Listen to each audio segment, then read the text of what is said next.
বাংলাদেশে যানজটে যে সমস্যা রয়েছে সেটা নিরসনে পর্যায়ক্রমে এআই ট্রাফিক সিস্টেমের পরীক্ষামূলক বাস্তবায়ন শুরু হয়েছে। নারীদেরকে প্রাধান্য দিয়ে আলাদা পিঙ্ক বাস উদ্বোধন করা হচ্ছে খুব শীঘ্রই। 200 ইলেকট্রিক বাস ঢাকার রাজপথে এবং বিশ্বের বিভিন্ন দেশের সাথে তাল মিলিয়ে ইলেকট্রিফিকেশন কিভাবে বাড়ানো যায় যানবাহনের ক্ষেত্রে সে ধরনের উদ্যোগ চালু রয়েছে। আমরা দেখেছি যে ঈদের সময় প্রথমবারের মতো মাননীয় প্রধানমন্ত্রী সরাসরি নির্দেশে বয়স্ক এবং প্রতিবন্ধীদের জন্য কিভাবে ট্রেনের ভাড়া ছাড় শুরু হয়েছে। একই সাথে অত্যন্ত গুরুত্বপূর্ণ দিবসগুলোতে নারীদের জন্য আলাদা ট্রেনে কামরার ব্যবস্থা করা হয়েছিল। তিস্তা মহাপরিকল্পনা এবং পদ্মা ব্যারেজে দৃশ্যমান অগ্রগতি হয়েছে। বাংলাদেশ চীন ইকোনমিক করিডোর নিয়ে চীনে ওনাদের প্রিমিয়ার এবং প্রেসিডেন্টের সাথে মাননীয় প্রধানমন্ত্রী ডিটেল আলোচনা হয়েছে এবং এর মাধ্যমে বাংলাদেশের চীন এবং এই করিডোর ধরে আসিয়ান দেশগুলোর সাথে ব্যবসার অপার সম্ভাবনা উন্মোচিত হবে। বিএনপি সরকার বিশ্বাস করে মেগা প্রজেক্টের নামে মেগা দুর্নীতি থেকে সম্পূর্ণ আমাদের বেরিয়ে আসতে হবে, যার কারণে পরিবেশ বান্ধব এবং সাশ্রয়ী বিভিন্ন ধরনের প্রকল্পের দিকে সরকার মনোনিবেশ করছে। ইতিমধ্যে দেশ জুড়ে বিভিন্ন সরকারি স্থাপনা, স্কুল, কলেজ থেকে শুরু করে বিভিন্ন প্রতিষ্ঠানে সোলার প্রোগ্রামের উপরে গুরুত্ব আরোপ করা হচ্ছে এবং এর মাধ্যমে রিনিউয়েবল এনার্জি, রিসাইক্লেবল এনার্জি এগুলোর একটা বিপ্লব সংঘটিত হচ্ছে। ইতিমধ্যে 3টি এসডিজি ভিলেজ পরীক্ষামূলকভাবে কার্যক্রম শুরু করেছে, যার মূল উদ্দেশ্য আমাদের এসডিজি ডেভেলপমেন্টের যে গোলগুলো রয়েছে সেগুলো আমরা কিভাবে অ্যাচিভ করছি সেটাকে মনিটরিং করা। যেহেতু বাংলাদেশে সবুজ বিপ্লব হচ্ছে, দেশব্যাপী বৃক্ষরোপণ এবং খাল খনন কর্মসূচিও চলছে, সোলার এনার্জির উপর আমরা প্রায়োরিটাইজ করছি, কিভাবে সেটাকে কার্বন ক্রেডিট প্রাপ্তির সাথে সন্নিবেশ করা যায় এই বিষয়ে কাজ চলমান রয়েছে।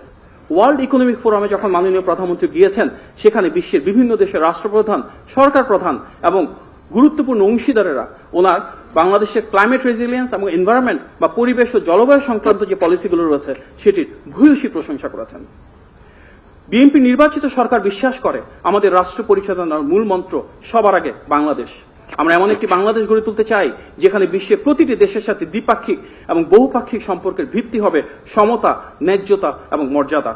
যার কারণেই ভারসাম্যপূর্ণ সেই পররাষ্ট্র নীতির মাধ্যমে আমরা পিপল টু পিপল টাইজ গড়ে তুলতে চাই।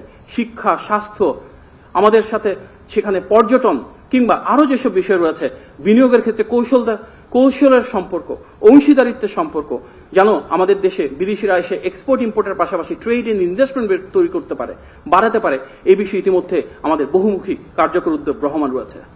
বাংলাদেশের মাননীয় প্রধানমন্ত্রী যখন প্রথমবার মতো মালয়েশিয়া এবং চীনে গিয়েছেন, আমরা দেখেছি একজন নির্বাচিত সরকার প্রধান যখন জনগণের আবেগ আকাঙ্ক্ষাকে ধারণ করেন, বিশ্ব মানচিত্রে কিভাবে বাংলাদেশের পতাকাকে উনি আরো সামনের দিকে অবারিত প্রসারিত করেন। যে সম্মাননা তিনি পেয়েছেন, যে ভালোবাসা এবং উষ্ণ অভিনন্দন তিনি পেয়েছেন, সেটি বাংলাদেশ হিসেবে আমাদেরকে গৌরবান্বিত করেছে। এবং আমরা দেখেছি সেটি একটি ধারাবাহিকতা বহিঃপ্রকাশ, যেভাবে জাতিসংঘের সাধারণ পরিষদে বাংলাদেশ সভাপতি নির্বাচিত হয়েছে, বিশ্ব মানচিত্রে বাংলাদেশের অবস্থান আরো বেশি গৌরবান্বিত হয়েছে। আমাদের এই নির্বাচিত সরকারের সময় নতজন পররাষ্ট্র নীতির অবসান হয়েছে। আমরা স্বাধীন, সার্বভৌম, মর্যাদাবান রাষ্ট্র হিসেবে কিভাবে এগিয়ে চলেছি তার একটা বহিঃপ্রকাশ আমরা দেখেছি যখন কিছুদিন আগে সরকারের পক্ষ থেকে একটি বিশেষ কারণে জোরালো ভাষায় ক্ষুব্ধ প্রতিবাদ করা হয়েছে। কারণ আমরা বিশ্বাস করি বাংলাদেশের অভ্যন্তরীণ বিষয়ে কারো কোনো হস্তক্ষেপের ক্ষমতা নাই। জনগণের ক্ষমতায় তো রাজনৈতিক দল যেহেতু আজকে রাষ্ট্র পরিচালনা রয়েছে, জনগণের আকাঙ্ক্ষা এবং অভিপ্রায়ের উপর ভিত্তি করে সবার আগে বাংলাদেশ নীতিকে ধারণ করে সামনের দিকে এগিয়ে যাবে এই বাংলাদেশ। মাননীয় প্রধানমন্ত্রী জনাব তারেক রহমান ইতিমধ্যে ভিআইপি সংস্কৃতি সম্পূর্ণ ভেঙে দিয়ে সাধারণ মানুষের মতো করে সাধারণ মানুষের কাতারে নেমে এসেছেন। আমরা দেখেছি উনি বারবার তৃণমূলে ছুটে যাচ্ছেন, কোদাল হাতে খাল খননে নেমে যাচ্ছেন, স্কুলের বাচ্চা ছেলে মেয়েদেরকে কোলে তুলে নিচ্ছেন। আমরা দেখেছি ওনার কি মিতব্যয়ী জীবন আচার। সামগ্রিকভাবে এই প্রথম আমরা দীর্ঘদিন পর এমন একটি সরকার পেয়েছি যাকে জনগণ তাদের আবেগ এবং আকাঙ্ক্ষা দিয়ে, অনুভূতি নিয়ে ধারণ করে। 16 বছরের ফ্যাসিবাদ পরবর্তী ধ্বংসস্তূপের মাঝে যে বাংলাদেশকে আমরা নতুনভাবে গড়ে তুলছি, সেখানে হয়তো 6 মাসে সকল সমস্যার শতভাগ সফলতা বা শতভাগ সমাধান করা একটু দুরূহ। তবে একটা বিষয় বলার অপেক্ষা রাখে না, প্রতিটি ক্ষেত্রে মাননীয় প্রধানমন্ত্রীর নেতৃত্বে নির্বাচিত, জবাবদিহিমূলক এবং স্বচ্ছ রাষ্ট্র ব্যবস্থায় এই সরকারের রয়েছে সর্বোচ্চ দায়বদ্ধতা, রয়েছে সর্বোচ্চ দায়িত্বশীলতা।